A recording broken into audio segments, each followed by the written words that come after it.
Ada seorang anak kecil membawa uang $1 keluar masuk toko. Bolak-balik bertanya kepada pemilik toko, "Jual Tuhan tidak?" Semua pemilik toko mengusir dia, menganggap anak ini hanya pembuat keonaran saja.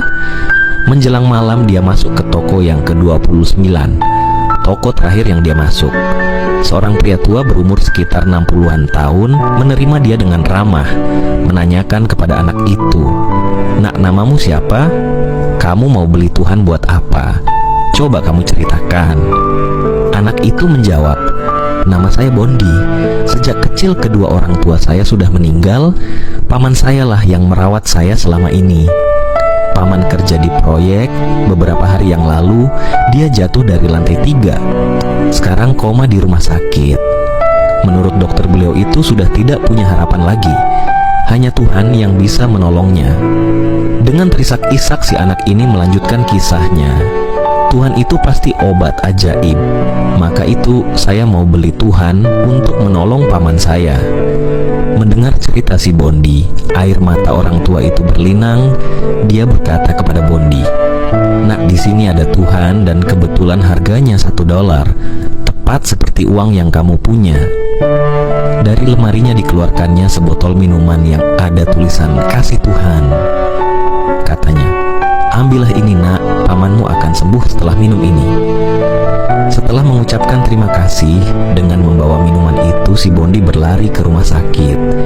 Sesampai di rumah sakit, Bondi berteriak-teriak, "Paman, aku berhasil beli Tuhan. Setelah minum Tuhan, paman pasti sembuh." Beberapa hari kemudian, ada satu tim dokter rumah sakit terkenal datang ke rumah sakit itu dengan peralatan yang canggih merawat paman Bondi. Selang beberapa minggu kemudian, sembuhlah paman si Bondi. Ketika akan meninggalkan rumah sakit, begitu melihat tagihan perawatannya, paman Bondi hampir pingsan membaca biayanya yang sangat besar. Namun pihak rumah sakit cepat-cepat berkata kepada paman Bondi, "Tidak usah khawatir, semua sudah dibayar oleh seorang tua. Beliau itu dulu bos sebuah perusahaan besar. Setelah pensiun dia membeli satu toko di daerah sini. Usaha kecil-kecilan untuk kesibukan saja. Beliaulah yang memanggil tim dokter dan membiayai semuanya."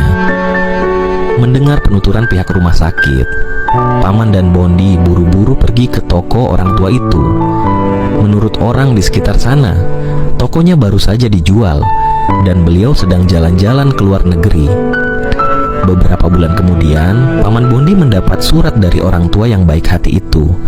Di suratnya tertulis, "Hai, Anda sangat beruntung punya keponakan seperti si Bondi. Dengan uang $1, Bondi pergi kemana-mana mau beli Tuhan untuk menolongmu. Dialah yang menyambung nyawa Anda. Tetapi Anda harus ingat, Tuhan sesungguhnya ada di hati orang yang punya kasih. Sekalipun aku mempunyai karunia untuk bernubuat, dan aku mengetahui segala rahasia dan memiliki seluruh pengetahuan, dan sekalipun aku memiliki iman yang sempurna untuk memindahkan gunung, tetapi jika aku tidak mempunyai kasih, aku sama sekali tidak berguna.